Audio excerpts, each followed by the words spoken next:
Hindi ka na pwedeng matras, Irish. You're here. We're here. Let's continue this. Ayoko nabibitin. Masakit iyon sa puso, nila mo ba? He whispered to me with his sexy voice. Nasa aking harapan ang mabuhok at matipuno niyang dibdiba. Halos maduling ako sa lapit dito sa aking mukha. Bumaba ang aking paningin sa kanyang puson, pababa pa sa kanyang pagitan ng mga hita. Napapikit ako. Ang haba kasi at ang laki. Why are you afraid? I already entered this with you before. You have nothing to fear, Irish. I'll be gentle. I promise. Bulong niya sa akin tanga. Ikinalma ko ang aking sarili. Nabigla ako nang bigla niyang biglang ipasok sa akin ang kanya nang walang pag-iingat. Napasigaw ako ng slight dahil medyo mahapdi. Pangalawang beses ko palang ito at sinasabi kong ang sakit. Ayoko nang umulit. Makakatikim ng suntok sa akin na lalaking ito kapag inulit pa niyang biglain. Shh! Sorry. Tinakpan niyang aking bibig gamit ang kanyang daliri. I'm sorry. I can't help it. I can't be gentle when it comes to you. Bulong niya sa akin habang nasa loob. Hindi siya gumalaw at tila naghihintay pa ng ilang minuto bago sinubukang gumalaw. Isa pa, Dustin. Makakatikim ka sa akin. Inis na sabi ko sa kanya. Natawa lang ito. Lumabas naman ang kagwapuhan niya. Napaawang ang labi ko. Kumawala ang halinghing nang subukan niyang gumalaw na sa akin. Nakalmot ko ng todo ang kanyang likod. Napaigik siya. Tama lang sa kanya iyon. Siya lang ba marunong manakit? Mahabang aking mga kuko kaya alam kong nagkaroon ng kalmot ang likod niya. Irish, masyado kang amasaw na pagdating sa kama, ha? Angal niya. Gumaganti lang ako sa'yo. Balo ka ba? Natawa ito. Ano nakakatawa? Ramdam kong pumipitik-pitik ang kanya sa loob ko. Ngayon nilang ulit kita nakitang nagsusungit sa akin. Tawa pa siya ng tawa. Baliw. Baliw ka ba? Lumabas na ng tuluyan ng kamalditahan ko. Nagulat ako nang hinilan niya ako para umibabaw sa kanya. You're driving me crazy, Irish. Gusto kong ikaw naman na mabaliw sa akin. Nanlaki ang mga mata ko nang bigla niyang paluin ang aking pang-upo. Ano ba, Dustin? Saway ko kaagad sa kanya. That's punishment for being beautiful in my eyes. Kasalanan ko bang ang ganda ko sa paningin mo? Muli ko siyang tinarayan habang nasa ibabaw niya ako. Siya pa rin itong gumagawa ng paraan para gumalaw ako sa ibabaw niya. Ikiling mo. Utos niya sa akin. Ganito? Gumiling ako sa ibabaw niya dahilan para mapaungol siya. Nadadala ako sa kanyang ungol. Kaya naman mas lalo kong ginanahan. Nalimpungatan ako, kaya agad ako napabalikwas ng upo sa balongbot na kama na kinahihigan ko. Inikot ko ang aking paningin sa buong paligid ng kwarto. Totoo? Totoo may nangyari sa amin ni Dustin kagabi? Akala ko'y panaginip lang iyon. Sinilip ko ang sarili sa ilalim ng kumot. Hubot-tubad pa rin ako. Nang sulyapan ko ang bestida ko sa sahig, punit-punit na. Paano ako lalabas sa kwarto na ito kung punit ito? Baka makita ni Manang Isay na punit ang bestida ko. Nang sulipan ko ang bedside table ay may sobra ako nakita. Binaliwala ko na lang iyon. Pinulot ko sa sahig ang aking bestida at isinuot kong muli. Hindi ko mahanap ang panty ko. Nasaan na kaya? Nakagat kong aking labi na maalala ang nangyari kagabi. Hindi ko alam pero wala akong pinagsisisihan ngayon na pangalawang beses ibinigay ko kay Dusty ng aking pagkababae. Hindi katulad nung unang may nangyari sa amin. Puno ng galit at pagsisisi. Napalingon ako sa pintuan ng banyo nang marinig kong bumukas ito. Mula doon ay lumabas si Dustin. Tanging towel lang ang nakatakip sa katawan nito. Sa may bewang, napapitlag ako at napangiti. Dustin, good morning. Nakangiting bati ko sa kanya. Walang response. Dinaanan niya ako at kinuha ang isa pang maliit na towel at saka pinunasan ang buhok niya. Take the check from the table and leave. Walang emosyon na sabi ni Dustin sa akin. Check? Anong check eh? Sinulipan ko sobre na nakita ko sa bedside table. Yun yata ang sinasabi niya. 500,000 for your performance last night. Napaawang ang labi ko kasabay ng pagbagsak ng aking mga balikat. Nakita ko naman na gustong-gusto niya nangyari sa amin kagabi. Ramdam kong mahal na mahal niya pa rin ako. Hindi lang nakita sa mga galaw niya kundi sinabi niya pa iyon sa akin kagabi. Pero hindi ko naman pinababayaran sa iyo nangyari sa atin kagabi. Naguguluhang sabi ko sa kanya. Huwag mo na bilugin ang ulo ko, Irish. Alam kong kaya ka pumayag na ikama dahil gusto mo or kailangan mo ng pera. Kunin mo na ang pera at lumabas ka na. Mariing sabi niya. Natigilan ako sa aking kinatatayuan. Nagbago na naman ang pakikitungo niya. Kagabi lang maayos kami. Maayos ang pakikitungo niya sa akin. Maayos lang ba dahil lasing siya kagabi? Dustin, hindi ko pinababayaran sa'yo nangyari sa atin kagabi. Kung kailangan ko man ng pera, manghihiram na lang ako sa'yo. Natigilan siya at naging ang kanyang mga tingin sa akin. Until now, you still haven't changed, Irish. You still can't be trusted. You're still a liar. Why did you lie to me? Bakit mo sinabi sa akin sa Bicol ka nakatira? Ginawa mo na naman akong tanga. Huh? Nalaglag ang aking panga. Alam niya nang hindi ako sa Bicol nakatira. Alam niya nang nagsinungaling na naman ako sa kanya. Ano kasi? Sorry. Nagsinungaling ako Get out!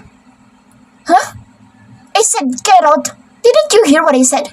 Get out of this room right now! You can never really be trusted! Third person's POV. I want you to find where Irish David lives. I want to know what kind of life she had 4 years ago. Kausap ni Dustin ang kanyang private investigator. Pagkatapos itong sabihin walang Irish na nakatira sa Bicol, hinalughog lahat ng investigador lahat ng area sa Bicol ngunit wala itong nahanap. Walang nakatirang Irish David sa Bicol. Labis ang galit ni Dustin nang malaman iyon. Sa pangalawang pagkakataon, nagsinungaling na naman sa kanya si Irish. He hung up the phone. After talking to the private investigator he hired, narinig niya na lang na may mga yapak na papalapit sa kinaroroonan niya. Nasa guest room siya, nagpapalipas ng sama ng loob. Nang lingunin niya ang kanyang likuran, nasilayan niya si Manang Isay. Tumatakbo palapit sa kinaroroonan niya. Sir! Sir! Hinihingal ito na lumapit sa kanya. What's wrong, Manang? Bakit parang hinahabol ka? Sir, si Ma'am Irish po kasi palabas na ng pinto. Wala din mga bantay na security guard sa labas. Mga naka-day off yata. Hinihingal na sumbong ni Manang Isay sa kanya. Ang hindi nito alam ay sinadya niyang paalisin muna ang mga security guard para tuluyang umalis si Irish. Hayaan mo siya. Sinadya kong paalisin ang mga security guard para hindi matakot na umalis ang babaeng iyon. Relax na sagot niya dito. Nilagok ang alak sa baso. Hayaan niyo na po ba na umalis si Ma'am, sir? Yeah. Muli lumagok ng alak. Ganun ho ba? Pasensya na't naistorbo ko patuloy kayo. Akala ko kasi tatakas si Ma'am Irish. Ang alam ko kasi kinukulong niyo siya dito sa bahay.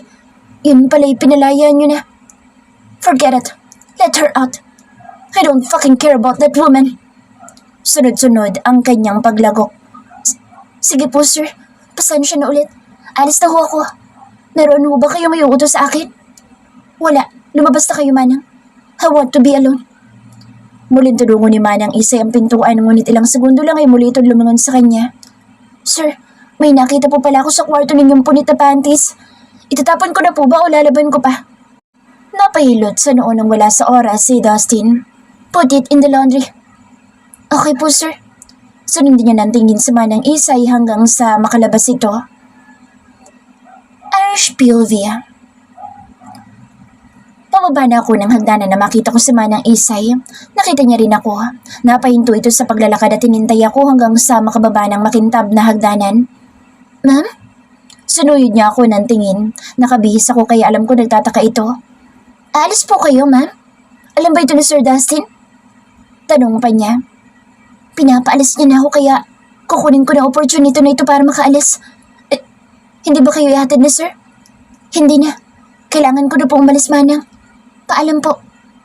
Hinakbang ko ang aking mga paa. Dinaanan ko ito. Narinig kong nagmamadali itong umakyat sa taas. Palabas na ako ng pintuan. Bakit ang bigat ng pakiramdam ko? Dapat masaya ako dahil may padadala na akong pera sa anak ko. Hindi ko naman nga sariling gamit yung mga ginagamit ko. Mga binili ni Dustin iyon kaya iniwan ko na lang. Tanging sarili ko lang ang bitbit palabas at isang maliit na bag. Walang security guard na nagbabantay ng gate. Alam ko sinadya ito ni Dustin.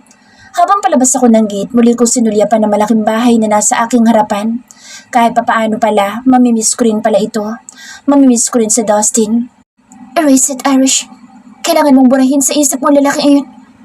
Iniling-iling ko na lamang ang aking ulo at saka tumalikod na. Isang linggo na rin pala akong nakatira dito. Hindi ko man lang namalaya ng araw. Kailangan ko maglakad ng ilang minuto para marating ko ang highway. Sasakay ako ng jeep para makatipid. Yung 400,000 ipadadala ko sa Laguna. Matitira sa akin ng 100,000 para makapag-rent ako ng kahit kwarto lang na matutulungan. Maghahanap ulit ako ng trabaho. Kapag umuwi ako ay wala akong maibibigay sa supplier. Kapag nagpaiwan ako dito baka may ipon pa akong malaking pera dahil malaki ang sahod dito sa Manila. Pagdating sa padalhan ng pera, inuhulog ko ang pera na kailangan ng anak ko sa bahay. Hindi ko alam kung paano ko sasabihin kay Danica na hindi pa rin ako makakauwi. Bumili rin ako ng cellphone, yung mumurahin lang. Kailangan ko magtipid. Hindi ko alam kung ilang araw o ilang linggo pa akong makakahanap ng trabaho. Kagad kong tinawagan si Yaya Rosa. May ngiti sa labi ko nang marinig ang boses ni Danica. Hindi ko inaasang si Danica kaagad ang bumungad sa akin. Pinaglalaruan niya na naman siguro ang cellphone ni Yaya Rosa. Mommy! Dama ko ang tuwa sa boses nito. Napapikit ako. Dinama ang boses ng anak ko. Miss na miss ko na si Danica. Nani? Mommy, akala ko pa hindi na kayo tatawag. Hindi pa po ba kayo uuwi? Yun kaagad ang tanong na bumungad sa akin. I'm sorry, Danny. Hindi pa makakauwi sa mommy. May kailangan pa kasing gawin sa mommy eh. Tumulo ang luha ko. Don't cry, mommy. I understand po. Hindi naman po ako pinababayaan ni Nana Rosa, kaya huwag niyo po akong alalahanin, mommy. Naintindihan ko po. Magpapakabait po ako dito hanggang sa umuwi na po kayo. Sasalubungin ko po kayo ng isang mahigpit na yakap at saka po meron pang kiss. Yung ganito. Natuwa ako sa sinabi ng anak ko. Mapagbiro kasi si Danny kaya palaging dinadaan sa birong usapan. Ang sarap naman ng kiss ng anak ko. Sinabayan ko ito sa mga kakulitan. Gusto niyo po isa pa po, mommy? Sige nga, isa pa. Ang dami naman ng kiss ng anak ko. Siyempre po, ayun lang kasi kayo nakausap ulit. Kaya marami kayong kiss sa akin. I love you, mommy. I love you, I love you, I love you. To the moon and stars. Nakangiti lang ako habang pinapakinggan si Danica sa bawat pagsasalita nito. I love you too, baby. Love na love ko ni mommy. Love na love ko rin po kayo, mommy. Sagot din ito. Baby, pwede ko ba makausap si Nana Rosa? Okay po. Narinig kong tumatakbo na ito. Ilang minuto ay narinig ko na ang boses ni Nana Rosa. Ma'am Irish? Nana Rosa, maraming salamat po sa pag-aalaga kay Danica. Natanggap niyo na po bang pinadala ko? Oo ma'am. Natanggap ko na ho. Kapapasok ko nga lang nang tawagin ako ni Danny. Mabuti naman ho kung ganoon, Nana. Yung 300,000 po, ibabayad ko po sa supplier kapag pumunta dyan sa bahay. Yung 100,000 po, dyan na lang po sa bahay. Kung ano pong kailangan na bilhin dyan, Nana. Mga groceries at kailangan ni Danny. Yung 35,000 po, sa inyo po iyan. Sahod niyo po. Kulang pa nga po iyan dahil sa pag-aalaga niyo po sa anak ko. Babawi po ako sa inyo, Nana, kapag nakaluwag-luwag na po ako. Pasensya na po. Bilin ko kay Nana. Maraming salamat, ma'am. Hindi ko po naman po kailangan na sahod ko, ma'am. Kahit na po, Nana. Para po yan sa inyo. I-keep niyo na lang po. Baka sa susunod na buwan, matagal ko na naman kayong masasahuran. Pabirong sabi ko dito. Sige po, ma'am. Malakang tuwala ko kay Nana. Siya na kasi ang kasama ko simula pa lang nang ipinagbubuntis ko pa lang sa Danica. Siya ang tumayong ina ko sa mga oras na iyon kaya malaki ang tiwala ko sa kanya. Papatayin ko po muna ng tawag. Naghahanap po kasi ako ng kwarto na matutuluyan. Sige ma'am, mag-iingat po kayo. Lalo na dyan sa syudad, maraming masasama ang loob. Salamat po, Nana. Ibinaba ko na muna ang tawag ko para maghanap ng matitirahan dito sa magkakadikit-dikit na bahay. Kwarto lang naman ang kukunin ko kasi mag-isa lang ako. Kapag nakaluwag-luwag ako, ipapupuntahin ko na din dito sila Nana at Nani para dito na kami titira. Medyo madilim na habang naglalakad ako. Paano kung wala akong makita? Saan ako matutulog ngayong gabi? Hindi pwedeng sa hotel, kailangan ko magtipid. Binalisan ko ang paglalakad nang maramdaman na may sumusunod sa akin. Na-trauma na ako sa ganito. Simula nang makidnap ako at dalhin sa club. Pakiramdam ko anumang oras ay may kikidnap na naman sa akin. Sa wakas, nakahanap na rin ako ng matitirahan. Maliit lang na kwarto. Ako lang namang mag-isa kaya pwedeng-pwede na sa akin. Wala akong gamit kaya sa labas ako kumain. Sa isang maliit na karinderya ako kumain. Pag-uwi ay dumiretso na ako sa kama para matulog. Pagod na kasi ako at antok na rin. Kinaumagahan, Humihikab akong umupo sa kama mula sa aking pagkakahiga. Pumipikit pa ang aking mga mata nang marinig ang ingay mula sa labas. Teka, anong meron? Bakit ang ingay? Dali-dali akong bumaba sa kama at kaagad na sumilip sa bintana. Teka, bakit may mga bulldozer? Ano nangyayari? Kahit wala pang hilamos ay lumabas ako nang wala sa oras para itanong kung ano nangyayari. May isang lalaki ako nakasalubong kaya kaagad kong tinanong ito. Manong, ano po nangyayari? Tanong ko dito. Wala akong idea kung bakit nagsisitakbuhan sila. Ining, mag-impake ka na ng mga damit mo. Madademolish sa lugar na ito. Ano? Napangangako. Kalilipat ko lang kagabi tapos ganito ang mangyayari. Kababayad ko lang ng renta at 2 months deposit pa. Tapos ganito? Minalas nga naman oh. Napakamot ako nang wala sa oras. Sige na Ineng, maiwan na kita. Wala na rin ang may-ari ng mga paupahang ito eh. Tumakas na. Itinangas ka ang 2 months deposit namin. Sumbong naman ni Manong sa akin. Ano? Huwag mo sabihin, na-scam na naman ako. Talaga bang suki na ako ng mga scammer? Third person's POV. Mr. Wright, confirm. Mag-isa lang sa Irish David sa kanyang tinitirahan ngayon. Wala ibang kasama. Walang lalaki o kahit na ano pa man. Sumbong ng private investigator kay Dustin. Kahapon lang ibinago ni Dustin ang utos sa PI. Pinasundan niya sa Irish dito para malaman kung totoo nga ba ang sinasabi nito na may asawa. Sinungaling. Tumbok niya sa dalaga. Inis ang nararamdaman pagkatapos ng marinig ang sinabi ng PI sa kanya. Nag-rent siya ng kwarto sa squatter area. Dagdag na sabi ng kanyang PI. Mag-utos ka ng tauhan para i-demolish ang area na iyan. Sir, ipa-demolish mo agad ngayon ang area na iyan. Pag-uulit niya. Pero Mr. Wright, maraming tao nakatira sa area na iyon. Pay them. Huwag na huwag mong babayaran sa Irish David. Nagkakaintindihan ba tayo? Yes, Mr. Wright. Hindi rin nagtagal ay inan niya na ang tawag. Maghihintay ulit siya ng panibagong balita mula dito. Ilang oras lang ay muling tumawag ang PI. Yes, I have done what you ordered, Mr. Wright. Someone is already working to demolish the area you're talking. Good, you can rest. But wait, pahabol pa ni Dustin. Bakit po, Mr. Wright? Sundan mo muna kahit saan magpunta sa Irish. Gumawa ka ng paraan para hindi makahanap ng marerentahan sa Irish. I want her to suffer. Sige, boss. I have sent the money to your bank. Thank you, Mr. Wright. Hindi na nagtagal pa ang kanilang usapan. Nang may baba ang phone ay binuksan niya ang malaking TV screen para manood ng news. Irish POV. Napaiyak na lamang ako sa tabi dahil hindi ko na nakuha pa ang 2 months deposit ko. 6,000 din iyon. Nagtitipid ako pero ito lang palang mapapala ko. Anong kamalasan pa bang meron ako? Lubos-lubosin niyo na. Napatingala ako at doon sinabi ang lahat ng inis ko. Sobra-sobra naman yata ang karma na ito. Tumayo ko at sinubukan na maglakad. Maghahanap ulit ako ng matitirahan. Naglakad lang ako para makapagtanong kung meron bakanteng paupahan. Ilang paupahan na ba ang napuntahan ko pero wala man lang kahit ni isang bakante. Nakakapagod pero laban. Lalaban pa rin para sa anak ko at sa mga utang na dapat bayaran. Last na paupahan na lang ay susuko na ako kapag wala pa rin bakante. Mabuti na lang nagkaroon ng isang bakante dahil kaalis lang ng nakarent. Mas mababa ang buwanan na babayaran ko kaysa sa una kong narentahan. Nakahinga ako ng maluwag dahil sa wakas makakapagpahinga na rin ako. Inabot na ako ng gabi kakahanap ng dorm. Sayang yung araw na dapat naghahanap na ako ng trabaho. Mas maliit ang space pero ayos na sa akin ito kaysa sa walang matulugan. Kinaumagahan, maaga ako nagising para maghanap na ng trabaho. Kahit na ano basta kaya ko. Napadaan ako sa isang butik. Napahinto ako at napatitig roon. Meron na rin sana akong ganito kung hindi lang tinakbo ni Daniela ang pera. Hindi ko na malayang tumulo na palang aking luha. Kaagad kong pinunasan iyon para hindi mabura ang nilagay kong make-up sa aking mukha. Paalis na sana ako nang makita ang matanda na nahihirapang itulak ang sarili sa kanyang sariling wheelchair. Papasok ng butik. Kaagad kong tinakbo ito at tinulak papasok sa loob. Ako na po, Lolo. Sabi ko at saka itinulak na ito ng tuluyan para makapasok sa loob. Salamat, Iha. Pasasalamat nito. You're welcome po. Sige po, dito na po ako.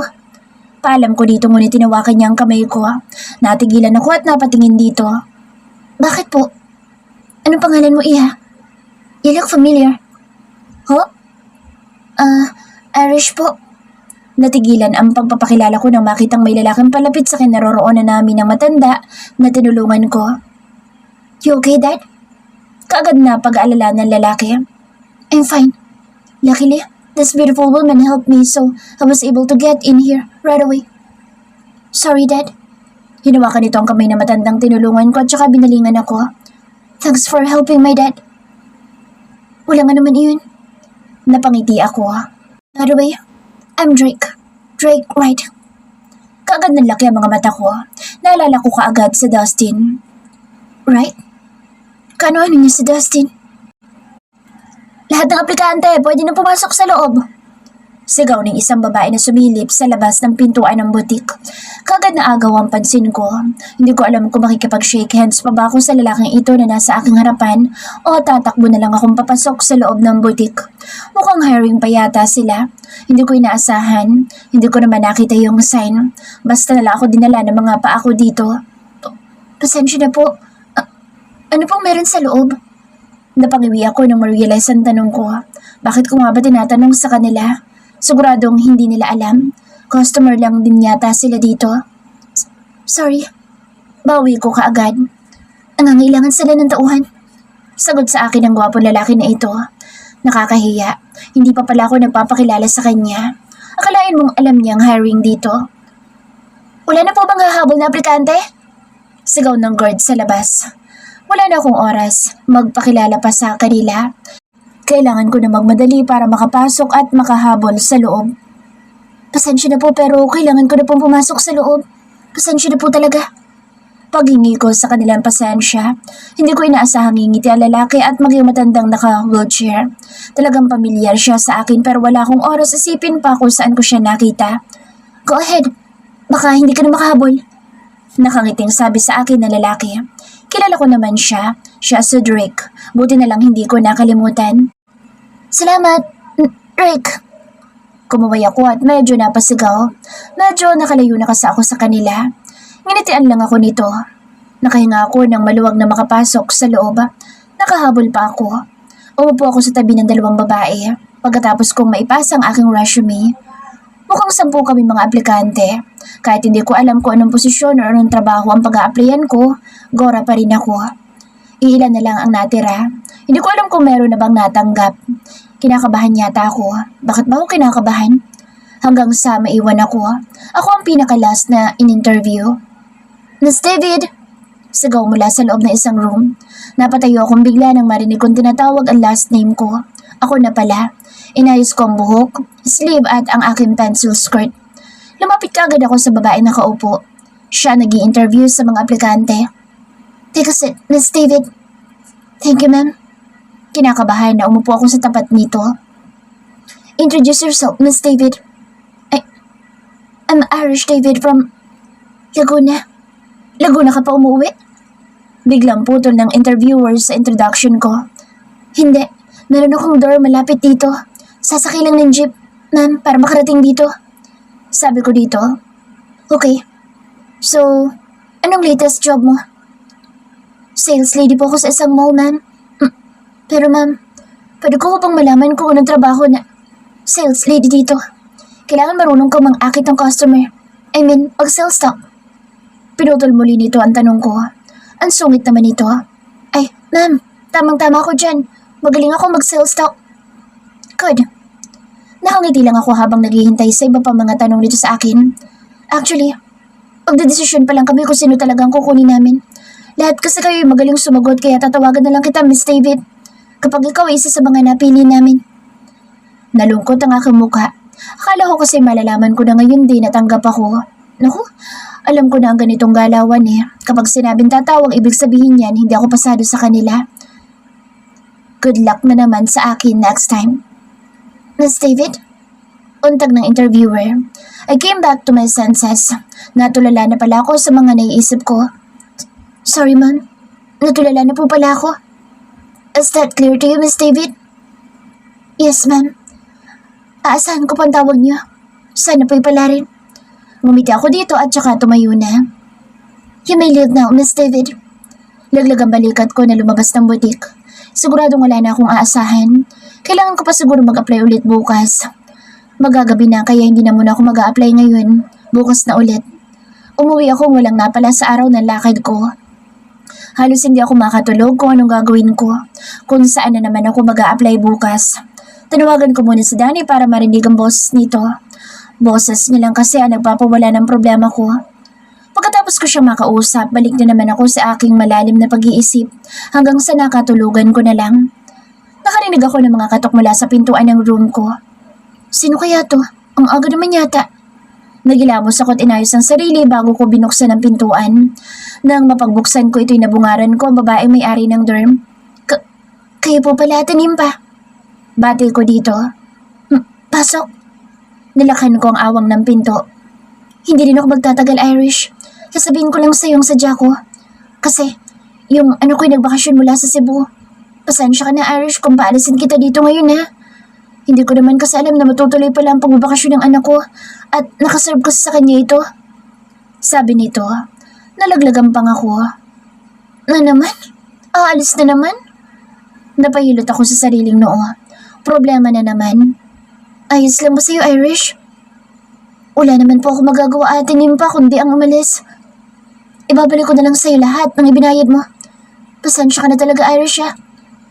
Wala ko nagawa kundi ang mag-impake ng mga nabili kong gamit. Bagsak ang mga balikat ko naglalakad para maghanap ng masasakyan. Panibagong hanap na naman ulit ng matitirhan. Natigilan ako sa aking paglalakad nang marinig kong nag-ring ang aking phone. Hindi nakasave sa contacts. Wala sa mood na sinagot ko ito. Hello? Walang gana na sagot ko. Miss David. Sagot sa kabilang linya. Isang babae. Yes po? Ako nga po. Sino po ito? Hi, I'm Monique. I interviewed you yesterday at Wright's Boutique. Nalaka ang mga mata ko. Tama bang narinig ko? Ma'am, bakit po kayo napatawag? Tanggap na po ba ako? Halos hindi ako makapaniwala. Yes. Napatalon ako sa tuwa. Kanina lang gulong-gulo na ang utak at isip ko kung anong kamalasan na nangyayari sa akin. Litong-lito at stress na ako dahil pinaalis na naman ako ng may-ari ng dorm. Dala-dala ko nga ang itim na bag ko, laman ng mga damit at iba kong mga gamit. Miss David? Untag nito, akala siguro nito'y nawala na ako sa kabilang linya. Yes ma'am, nandito ho ako. Ngayon din po ipupunta na ako. No, Miss David. Anong no po? Nalaglag bigla ang pangako. I mean, hindi ka dito magtatrabaho sa butik. Hindi po ba ako dyan magtatrabaho? Saan po ako magtatrabaho, ma'am? Nakita ko kasi sa info ng resume mo na magaling ka sa mga clothes designer. Napili ka ni Mr. Wright. Actually, Mr. Wright ang may-ari ng butik na ito at siya din ang personal na pumili sa'yo. Po? Wala po ako naiintindihan. Nablangko yata ang isip ko. Pumunta ka na lang sa building na ito, Miss David. Hinihintay ka na ni Mr. Wright. Assistant niya na mag-a-assist sa'yo kung anong gagawin mo. Napanganga ako. Wala akong naintindihan. Ano kayang trabaho ko? Ang mas lalo nagpalito sa isip ko kung sino si Mr. Wright. I'll text you the address, Miss David. I'll hang up the phone, okay? Sige po. Salamat. Kahit wala akong naintindihan, nagora pa rin ako. Kukunin ko na ito. Hahanap pa ba ako ng iba? Kailangan ko ng work. Nang makita ko ang text ni Miss Monique ay kaagad kong pinuntahan ang address na ibinigay nito sa akin. Ilang minuto ang biyahe ko sakay sa jeep. Dala ko pa ang bag ko. Ano na lang kaya sasabihin ni Mr. Wright kapag nakita niyang may dala akong malaking bag? Baka bigla na lang akong tanggalin ito. Dire-diretso akong pumasok. Nagtanong ako sa reception at pina-assist ako nito sa isang babaeng staff at dinala ako sa office ni Mr. Wright. Isang mahinang katok ang ginawa nito bago ko narinig ang isang misteryosong boses ng lalaki sa loob. Yun na yata si Mr. Wright. Pinapasok kami kaya kaagad binuksan ng babae ang pinto. Bumungad sa amin ang isang lalaki nakatungo habang nakaupo sa isang swivel chair at seryosong nakatutok sa laptop nito. Sa harap naman nito ay may isang bakanteng stop rin dito. Mr. Wright, nandito na pong hinihintay ninyo. Bili ng babae kaya napatingala ito at ganoon na lang ang panlalaki ng mga mata ko nang makilala ito. Drake? Habang nalalaki pa rin ang mga mata ko. Nice to see you again. Miss David, right? Napaawang ang labi ko. Opo. Naiyang sagot ko. Bumaba ang tingin nito sa dala kong bag. Pwede ka nang lumabas, Stella. At saka binalingan nito ang babae na gatid sa akin. Yumuko ito para magbigay galang at saka ito lumabas. Tumayo sa Drake. Mr. Wright. Ikaw rin, Bea. Lumabas ka muna. Ako na bahala magpaliwanag sa kanya. Binalingan naman ito ang babaeng kasama niya dito kanina pagdating namin. Lumabas ang babae kaya kaming dalawa na lang ang naiwan. Kinakabahan ako. Hindi ko inaasahang lalapit ito sa akin. Miss David, ayos lang ba sa'yo na maging personal stylist? Personal stylist? Kanino po? Hindi sa akin, kundi sa pamangkin ko. Sagot nito. Siguradong bata pa ang pamangkin nito. Bata pa siya eh. Kasing edad ko nga lang yata siya. Ang sosyal naman ang pamangkin nito. Bata pa ay may personal stylist na. Siyempre hindi ko uurungan ng trabahong ito. Hindi ko inasahang higit pa sa nasa isip ko ang magiging trabaho ko. Akala ko kasi gagawin nila akong janitress o di kayo maglilinis ako sa salamin ng building na ito. Ayos naman sa akin basta may sahod every month.